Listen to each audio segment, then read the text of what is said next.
जय हिंद दोस्तों, कैसे हो आप सभी। उम्मीद करता हूं दोस्तों आप सभी बहुत ही बढ़िया होंगे। दोस्तों आज की वीडियो में बात करने वाले हैं आईपीएल 2025 में। दोस्तों अगर आप ग्रैंड लीग और मेगा ग्रैंड लीग की टीम बनाते हो, आपको समझ नहीं आता कि कैप्टन किसे बनाऊं किसे ना बनाऊं, बैट्समैन को बनाऊं या ऑलराउंडर को बनाऊं या बॉलर को बनाऊं, किसे बनाऊं, और आपके कैप्टन और वाइस कैप्टन अगर फ्लॉप हो जाते हैं तो इस वीडियो का एंड तक जरूर देखते रहिएगा। ऐसी आपको 5 टिप्स बताऊंगा, इनको अगर आप फॉलो करके यहाँ पर कैप्टन और वाइस कैप्टन सेलेक्ट करोगे तो आपके कैप्टन और वाइस कैप्टन कभी भी फ्लॉप नहीं होंगे, याद रखिएगा। ठीक है, चलिएगा दोस्तों आगे चलता हूँ। अब देखिएगा दोस्तों, नंबर 1 अगर टिप की बात करूँ तो मैच फुल नॉलेज। आप जिस भी मैच में कैप्टन और वाइस कैप्टन सही बनाना चाहते हो, तुक्के से नहीं बनाना चाहते हो, तो उस मैच की आपको नॉलेज होनी चाहिए। अब मैच फुल नॉलेज में आप क्या क्या देख सकते हो, प्लेयर्स का फॉर्म देख सकते हो, पिच रिपोर्ट देख सकते हो, हेड टू हेड बैटल्स देख सकते हो, बैटिंग ऑर्डर देख सकते हो, कौन कहाँ पर बॉलिंग करेगा, मतलब कौन सा बॉलर पावर प्ले में करेगा, कौन सा बॉलर मिडिल ओवर्स में करेगा, कौन सा बॉलर डेथ ओवर्स में करेगा, ये देख सकते हो। ये सब कुछ अगर आप देख कर बनाते हो तो बहुत ज़्यादा चांस होगा आपके कैप्टन और वाइस कैप्टन जो हाईएस्ट पॉइंट देंगे फैंटेसी क्रिकेट में आपके वही होंगे। ठीक है, चलिएगा दोस्तों यहाँ पर सेकंड नंबर अगर मैं बात करूँ सेकंड नंबर टिप की, तो यहाँ पर आप देख पा रहे होगे पिच रिपोर्ट। पिच रिपोर्ट दोस्तों आपको 3 टाइप्स की देखने को मिल जाएगी, बैटिंग फ्रेंडली, बैलेंस और बॉलिंग। अब नाम से समझ आ रहा है बैटिंग फ्रेंडली पिच है, तो ज़्यादातर जो कैप्टन और वाइस कैप्टन आपके बनेंगे दोस्तों बैटिंग फ्रेंडली पिचेस पर, वो आपके बैट्समैन बनने वाले हैं। जो आपको सबसे ज़्यादा हाईएस्ट फैंटेसी पॉइंट देंगे वो आपके बैट्समैन देंगे। ठीक है, बैटिंग फ्रेंडली पिच पर, क्योंकि वो सबसे ज़्यादा रन्स मारेंगे और अच्छा खासे रन्स मारेंगे, तो फिर बहुत ज़्यादा चांस होगा आपके बैट्समैन ही कैप्टन और वाइस कैप्टन बनेंगे। और याद रखना दोस्तों, जो आपको बैटिंग फ्रेंडली पिचेस होंगे वहाँ पर स्कोर बोर्ड जो देखने को मिलेगा वो हाई देखने को मिलेगा। कितना देखने को मिलेगा, अगर मैं T20 आई की बात करूँ तो 170 से प्लस आपको ज़्यादातर देखने को मिलेगा। ज़्यादातर ये 180 हो सकता है, 190 हो सकता है, 200 प्लस भी जा सकता है, याद रखिएगा। अब देखिएगा दोस्तों, अगर यहाँ पर मैं बात करूँ बैलेंस पिच की, तो बैलेंस पिचेस पर दोस्तों जो ज़्यादातर कैप्टन और वाइस कैप्टन बनते हैं वो आपके ऑलराउंडर्स बनते हैं। क्योंकि दोस्तों ज़्यादातर ये परफॉर्मेंस करते हैं ऑलराउंडर्स, क्योंकि यहाँ पर जो बैलेंस पिच होती है दोस्तों, वहाँ पर याद रखिएगा इनका जो बैटिंग ऑर्डर होता है आपके मतलब ऑलराउंडर्स का, वो 4 नंबर, 5 नंबर, 6 नंबर होता है। और बैलेंस पिच पे 1 से 2 विकेट जल्दी गिर जाते हैं। जल्दी विकेट गिरेंगे तो आपके ऑलराउंडर्स जल्दी बैटिंग करने आ जाएंगे। फिर ये 2 तरीके से आपको फैंटेसी पॉइंट देती हैं, एक बैटिंग करके, एक बॉलिंग से, मतलब विकेट लेकर। ठीक है, तो ज़्यादातर कैप्टन और वाइस कैप्टन बैलेंस पिच पे ऑलराउंडर्स बनेंगे, याद रखिएगा। अब देखिए दोस्तों, जो बैलेंस पिच होगी वहाँ पर आपको जो स्कोर बोर्ड देखने को मिलेगा, मीडियम देखने को मिलेगा, कितना देखने को मिलेगा, तो याद रखिएगा ज़्यादातर जो आपको 150 से लेकर 170 के बीच में ज़्यादातर देखने को मिलेगा। ज़्यादातर 160, 165 देखा जाता है, याद रखिएगा। अब देखिए दोस्तों, अगर यहाँ पर मैं बात करूँ बॉलिंग पिच की, तो याद रखिएगा सबसे पहले 2 टाइप्स के हमारे बॉलर्स होते हैं। एक आपके पेसर्स होते हैं जिसे आप फास्ट बॉलर्स बोलते हो, एक आपके स्पिनर्स होते हैं। दोस्तों ज़्यादातर जो विकेट निकालते हैं आपके पेसर्स निकालते हैं, क्योंकि वो पावर प्ले में बॉलिंग करते हैं, उसके बाद डेथ ओवर्स में बॉलिंग करते हैं। पावर प्ले में बैट्समैन पावर प्ले का यूज़ करने को देखते हैं और डेथ ओवर्स में हर बॉल पर घुमाना होता है।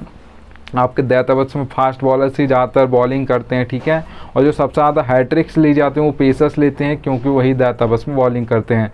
सबसे ज़्यादा जो हैट्रिक्स भी लेंगे दोस्तों वो डेथ ओवर्स में ली जाएंगी, याद रखिएगा।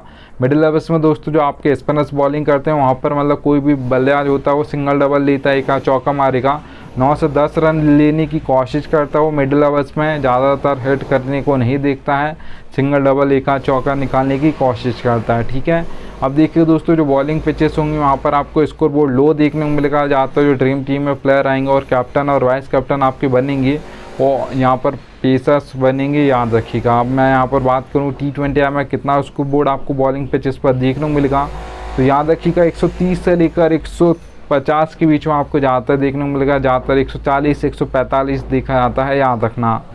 चलिए दोस्तों आगे चलता हूँ। आप देखिएगा, आगे बढ़ूँ उससे पहले बोल रहा हूँ, अगर आप फैंटेसी क्रिकेट खेलते हो तो याद से आपके भाई के टेलीग्राम पर जुड़ जाना है, क्योंकि दोस्तों फैंटेसी क्रिकेट में आपको 100 से ज़्यादा चैनल्स देखने को मिल जाएंगे। सब आपको प्लेयर्स के स्टेज दिखाकर कंफ्यूज करेंगे, इसे रख सकते हो उसे रख सकते हो। आपका भाई आपको बिल्कुल भी कंफ्यूज नहीं करेगा, इसलिए यहाँ से टेलीग्राम पर जुड़ जाइएगा, मैं लिंक आपको दे दूँगा। चलिएगा दोस्तों स्टार्ट आगे चलता हूँ।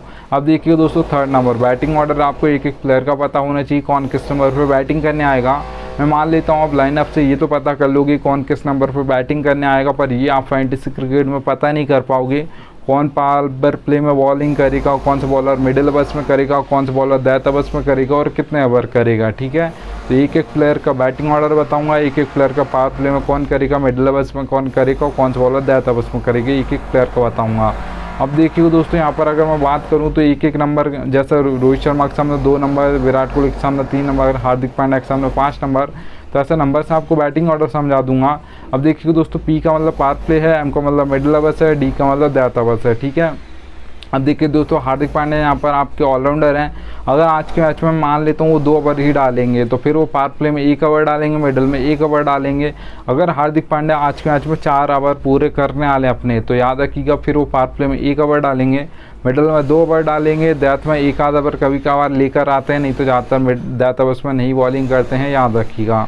एक और एग्जाम्पल ले लेते हैं तो जसप्रीत बुमराह के सामने लिखा P/M/D, ठीक है। अब देखिए दोस्तों पावर प्ले आपके जो जसप्रीत बुमराह कैसे बॉलिंग करते हैं, वो पावर प्ले में 1 ओवर डालते हैं, मिडिल में 1 ओवर डालते हैं, डेथ में 2 ओवर डालते हैं। क्योंकि जो रोहित शर्मा थे दोस्तों डेथ ओवर्स में 2 ओवर देते थे, क्योंकि वहाँ पर ज़्यादातर बैट्समैन हिट करने को देखते हैं, तो आपके जसप्रीत बुमराह रन्स भी रोक कर देते थे, विकेट भी लेकर देते थे, इसलिए रोहित शर्मा 2 ओवर देते थे डेथ ओवर्स में, याद रखिएगा, ठीक है। चलिएगा दोस्तों आगे चलते हैं। आप देखिएगा सबसे मेन इंपॉर्टेंट जो पॉइंट होने वाला है कैप्टन और वाइस कैप्टन के लिए, ये वाला होने वाला है। देखिएगा दोस्तों 22 प्लेयर्स हमको कैप्टन और वाइस कैप्टन के लिए देखने को मिलते हैं। एक टीम से 11, दूसरी टीम से 11, उसमें से बनाना होता है कैप्टन और वाइस कैप्टन। बैट्समैन को बनाऊँ, ऑलराउंडर को बनाऊँ या बॉलर को बनाऊँ, समझ नहीं आता। सबसे पहले दोस्तों याद रखिएगा मैं इम्पैक्ट प्लेयर की याद नहीं कर रहा हूँ, इसलिए 22 प्लेयर्स बोल रहा हूँ, ठीक है। तो एक टीम से 11, दूसरी टीम से 11, अब उसमें से कैप्टन और वाइस कैप्टन बनाना समझ नहीं आता, तो सिंपल सा दोस्तों कुछ भी नहीं करना है, याद रखिएगा 7 से 8 ही ऐसे प्लेयर होते हैं दोस्तों टोटल 22 प्लेयर्स में से जो कैप्टन और वाइस कैप्टन के दावेदार होते हैं। उससे ज़्यादा प्लेयर्स नहीं होंगे, जो ज़्यादातर परफॉर्मेंस करते हैं वही कैप्टन और वाइस कैप्टन बनते हैं, ठीक है, याद रखिएगा, आप सभी को ये तो पता ही होगा। अब देखिएगा दोस्तों 6 प्लेयर आपको ऐसे निकालना है जो आपको लग रहा है कि आज के मैच में कैप्टन और वाइस कैप्टन इनमें से कोई बनेगा। मन से नहीं निकालना, मैं आपको क्राइटेरिया बताता हूँ, उस हिसाब से निकालिएगा। सबसे पहले आपको पिच रिपोर्ट देखना है, ठीक है। अगर बैटिंग फ्रेंडली पिच है तो आपको बैट्समैन को निकालना है, ठीक है। आप बैट्समैन को आपने निकाल लिया दोस्तों, तो पर बैट्समैन को जो निकाला है उनका बैटिंग ऑर्डर में आपसी को सबसे पहले उसका दोस्तों फॉर्म देख लीजिएगा प्लेयर का। अगर प्लेयर का फॉर्म चल रहा है तो उसे आप कैप्टन और वाइस कैप्टन कर सकते हो, अगर फॉर्म नहीं चल रहा है तो फिर उसे आप रख लीजिएगा टीम में, पर कैप्टन और वाइस कैप्टन मत बनाइएगा, ठीक है।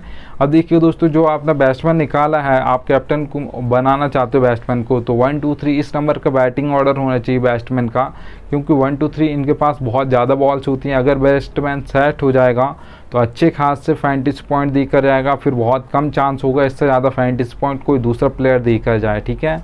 तो आपका अगर बैटिंग फ्रेंडली पिच है तो यहाँ पर आपको बैट्समैन को बनाना है कैप्टन और वाइस कैप्टन, 1 2 3 इनमें से ही आपको बनाना है, याद रखिएगा।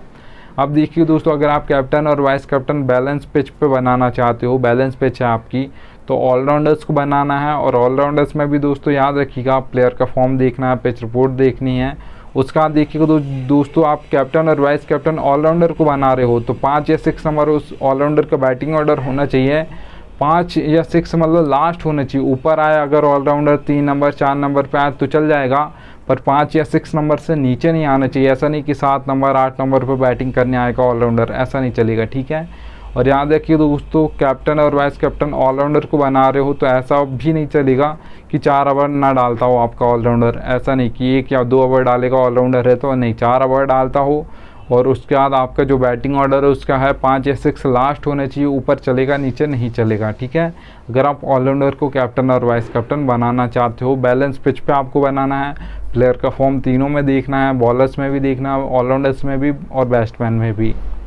अब देखिए दोस्तों बॉलर को आप बनाना चाहते हो कैप्टन और वाइस कैप्टन, तो सबसे पहला पिच रिपोर्ट देखनी है। यहाँ पर बॉलिंग पिच हो तो आप कैप्टन और वाइस कैप्टन बिल्कुल कर सकते हो। और उसके बाद देखिएगा दोस्तों प्लेयर का फॉर्म भी आपको देखना है। आप देखिएगा दोस्तों बॉलर को आप बना तो रहे हो, किसे बनाना है पर बॉलर में भी, ठीक है। तो दैट में जो भी 2 ओवर डालता हो, प्लेयर का फॉर्म अच्छा चल रहा हो, जो भी दैट में T20 मैच है अगर दैट में 2 ओवर डालता हो उसे कैप्टन और वाइस कैप्टन आप बना सकते हो। अगर यहाँ पर ODI मैच है तो 3 से 4 ओवर अगर दैट में डालता हो जो भी बॉलर, उसका फॉर्म अच्छा चल रहा हो तो उससे आप कैप्टन और वाइस कैप्टन बना सकते हो। इन टिप्स को आप फॉलो करके देख लीजिएगा, बहुत ज़्यादा चांस है आपकी कैप्टन और वाइस कैप्टन कभी फ्लॉप नहीं होंगे, याद रखिएगा, ठीक है। अब देखिए दोस्तों 5th नंबर पे ये रियलिटी बता रहा हूँ फैंटेसी क्रिकेट की, कोई आपको बताता नहीं है, नीड लक ज़रूरत पड़ेगी आपको लक की। ये सारे मैंने टिप्स आपको बताई, इनको आप फॉलो करोगे, कभी कभार आपका फ्लॉप हो सकता है क्योंकि यहाँ पर लक की ज़रूरत पड़ती है, पर इनको अगर आप फॉलो करोगे तो मैं मान सकता हूँ 100 में से जो 90 मैचेस होंगे उसमें आपके कैप्टन और वाइस कैप्टन फ्लॉप नहीं होंगे, 10 मैचेस में फ्लॉप हो जाएंगे, याद रखिएगा, ठीक है।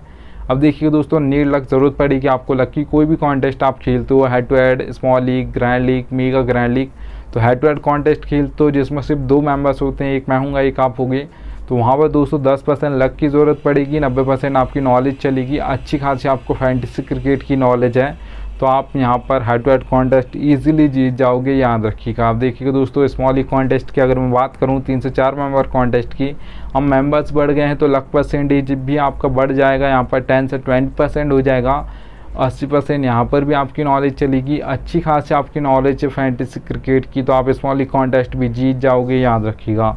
अब ग्रैंड लीग और मेगा ग्रैंड लीग की अगर मैं बात करूँ दोस्तों तो 50-50 होता है, आपको अपना बेस्ट देना है। जिस दिन आपका लक 50% बेस्ट देगा उस दिन आपकी grand league, mega grand league में फर्स्ट रैंक जरूर रहेगी, याद रखिएगा।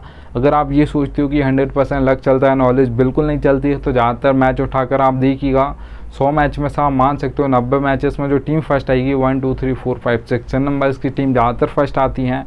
बहुत ही कम ऐसे मैचेस होते हैं उल्टे सुल्टे, मतलब जो बहुत डिफ़िकल्ट होते हैं जिन्हें प्रेडिक्ट करना इम्पॉसिबल सा होता है, वो 10% ही मैच होते हैं यहाँ पर, याद रखिएगा। तो उसमें 15 16 17 18 19 20 नंबर की टीम मतलब ना के बराबर फर्स्ट आती हैं, याद रखिएगा, ठीक है। तो आपको जो टीम्स बनानी है 5 से 6 टीम बनानी, उससे ज़्यादा टीम्स नहीं बनानी, सोच समझ के बनाना है। और जो आपको मैंने कैप्टन और वाइस कैप्टन के लिए 4 जो टिप्स दी हैं, ये तो रियलिटी आता है आपको, ठीक है, उनको आपको फॉलो करना है, तो बहुत ज़्यादा चांस होगा आपके कैप्टन और वाइस कैप्टन 100 में से आप मान सकते हो 90% तो आप फेल नहीं होंगे, आपके कैप्टन और वाइस कैप्टन 10% कभी कभार आपके फेल हो जाएंगे, ठीक है। चलिए दोस्तों, थैंक्स एंड आ चुका है। अब मिलता हूँ आप सभी से नेक्स्ट वीडियो में, तब तक के लिए जय हिंद।